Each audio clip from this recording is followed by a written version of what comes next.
윤석열 대통령 탄핵 심판 선고일이 드디어 나왔습니다. 4월 4일 오전 11시인데요. 관련해서 궁금한 점이 많습니다. 과연 인용이 될지 기각이 될지 이 선고일은 왜 4월 4일이 됐는지 그래서 저희가 모셨습니다. 시사마스터님이시죠. 우은식 부장님 모셨습니다. 안녕하세요. 네, 안녕하세요.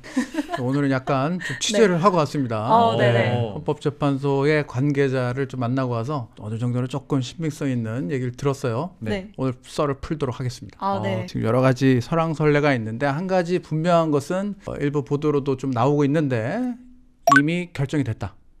라는 게 좀 정설로 좀 받아들여지고 있고요. 지금 현재는 결정문을 쓰고 있다. 여러 가지 쟁점들이 있잖아요. 그래서 그 이견들에 대한 부분을 이걸 어느 수위로 좀 넣느냐 이걸 지금 조율하고 있다. 이런 얘기가 나옵니다. 그 근거가 될 수 있는 게 지난주 28일 그리고 26일, 25일 이때 평의가 열렸었는데 보통 평의가 열리면 굉장히 길게 하거든요. 근데 굉장히 짧게 해서 30분, 뭐 1시간 그리고 어제 같은 경우도 뭐 30분. 그 얘기는 평의를 통해서 뭘 깊이 있게 뭐 의견을 교환하고 이런 게 아니라는 거죠. 지금 정리만 하고 있다. 그렇죠. 뭔가 좀 결정이 됐다. 그리고 어제 전격적으로 선고 날짜가 지정이 됐지 않습니까? 그게 이제 30분 만에 바로 나온 건데 그 얘기를 들었는데 그때 당시에 기자실에 브리핑룸에 있잖아요. 월요일에는 뭐 특별한 일정이 없었기 때문에 아무도 몰랐답니다. 그날 발표할지를 거의 몰랐다. 그래서 기자실이 거의 텅 비어 있었답니다. 브리핑룸 안에 있는 기자실에. 그런데 갑자기 정청래 법사위원장이 가장 먼저 그 트위터를 통해서 올렸고요. 본인이 이제 송달 확인을 한 거거든요. 확인하는 와중에 그 출입기자단 문자가 보내졌다고 합니다. 갑작스럽게 결정된 거 맞는 것 같습니다. 그래서 지금 현재 대체적인 예측은 뭐 8대0 설이 있고요. 그리고 그게 아니면 이제 4대4 설이 있습니다. 5대3 설이 있었잖아요.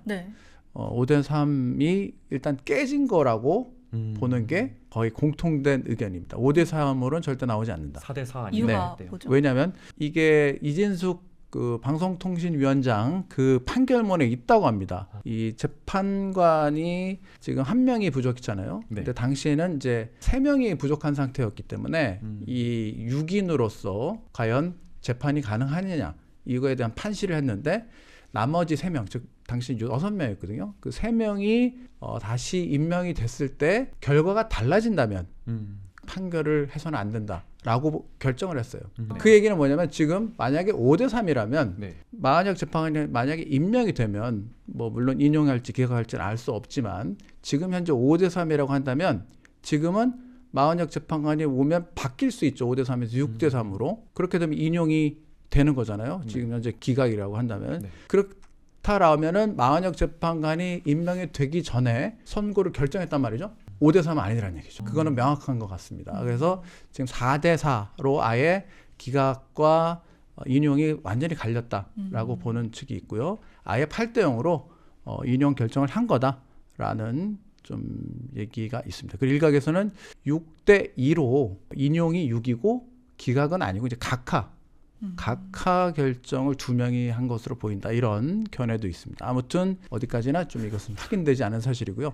정확한 것은 4월 4일 11시에 선고 결정을 봐야 알 수 있습니다. 궁금한 게 마지막 변론기일이 있은 후에 평의도 굉장히 많았잖아요. 여러 차례. 그 평의를 하는 회의실은 뭐 도청을 감시하는 어떤 장치가 있다는 네, 그 평의 회의실이 따로 있어요. 굉장히 중요한 그 판결을 하다 보니까 그 평의 시간에 도청 방치 장치 이렇게 탐지를 하고 들어가고 본인들도 이제 소지품 같은 거 검사하고 뭐 이랬다고 합니다. 그래서 상당히 보안에 신경 쓴 흔적이 역력한 것으로 좀 알려져 있습니다.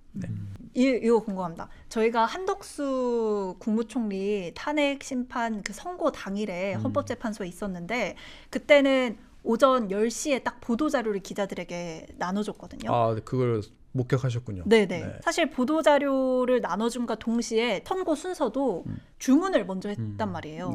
그러면 이번에 윤석열 대통령의 탄핵 심판도 주문을 먼저 하는 건지 보도자료를 저희가 미리 받아볼 수 있는 건지. 일단은 결론부터 말씀드리면 주문은 나중에 읽을 것 같습니다. 보통 전원 일치 결정이 될 경우에는 주문을 나중에 읽습니다. 그런데 어떤 의견이 엇갈릴 경우 뭐 5대3이라든지 4대4라든지 의견이 엇갈릴 경우에는 주문을 먼저 읽고 전체적 후속적인 의견을 다 내게 되는데 이번 같은 경우에는 아무래도 중요한 재판이고 하기 때문에 그 내규와 상관없이 또 전 국민이 지켜보는 생방송이 또 진행되지 않습니까? 그래서 재판의 중요성에 따라서 주문을 읽기 전에 즉 주문은 딱 한 줄이라고 제가 말씀드렸죠. 윤석열을 파면한다. 혹은 이 청구를 기각한다. 이게 딱 한 줄이거든요. 그 읽기 전에 여러 사유를 먼저 읽을 것으로 보입니다. 예전에 노무현 대통령 당시에도 그때는 이제 기각이 됐거든요. 그러니까 의견이 엇갈렸잖아요. 그러면은 먼저 주문을 읽고 그다음에 이제 내용을 설명해야 되는데 그때도 맨 나중에 주문을 읽었고요. 그다음에 박근혜 대통령 당시에도 주문은 맨 나중에 읽었습니다. 지난번에는 한 20번 정도 주문을 읽어 내려갔거든요. 그거보다는 조금 더 오래 걸리지 않을까. 왜냐하면 쟁점 사항들이 좀 굉장히 많고 5가지 쟁점들이 있잖아요. 이 사안들에 대한 부분들 다 의견을 달 것으로 보이고요. 그리고 절차적 문제도 제기됐잖아요. 그 부분에 대한 형사소송법상의 이 검찰 조서의 증거 채택 문제 이런 것들, 그다음에 피의자에 대한 그 피의 청구인이죠. 윤석열 대통령의 어떤 그 반론 제기에 대한 어떤 시간을 제한했다 이런 문제, 여러 가지 부분들에 대한 윤석열 대통령 측의 어떤 문제 제기가 있었기 때문에 그 부분을 명확하게 좀 깔끔하게 정리하고 내려가야 되기 때문에 상당히 좀 시간이 걸리지 않을까. 30분에서 40분 정도. 그럼 여기서 또 궁금한 게 윤석열 대통령 탄핵 심판 그 선고일에는 윤석열 대통령이 과연 참석할까라는 게 또 궁금해지더라고요. 본인이 참석을 할 의무는 없습니다. 의무는 없는 거예요. 네. 그러나 변론기일은 참석의 의무가 있어요. 그래서 본인의 진술 기회도 부여되고 그다음에 직접 질의응답을 하지 않습니까? 증인 신청을 해서 나왔을 때 네. 본인이 뭐 최후 진술을 하기도 하고 그런데 이번 선고 공판 선고 일정에는 윤 대통령 즉 피청구인에게 주어지는 발언은 없습니다. 2월 25일 날 진행된 최후 변론 그게 헌법재판소에서 본인이 발언할 수 있는 마지막 기회였고요. 그 기각이 되고 나서의 그런 윤석열 대통령의 향후 전망 아니면은 인용이 되고 나면은 윤석열 대통령이 또 어떻게 될 건지 그것도 궁금합니다. 네, 헌법재판소 탄핵 심판은 항소를 할 수 있을까요? 보통 일반 재판은 항소를 하고 뭐 대법원까지 가잖아요. 네. 네. 헌법재판소는 어떻습니까? 근데 뭔가 들어본 적 없는 것 네, 같아요. 맞아요. 단심제입니다.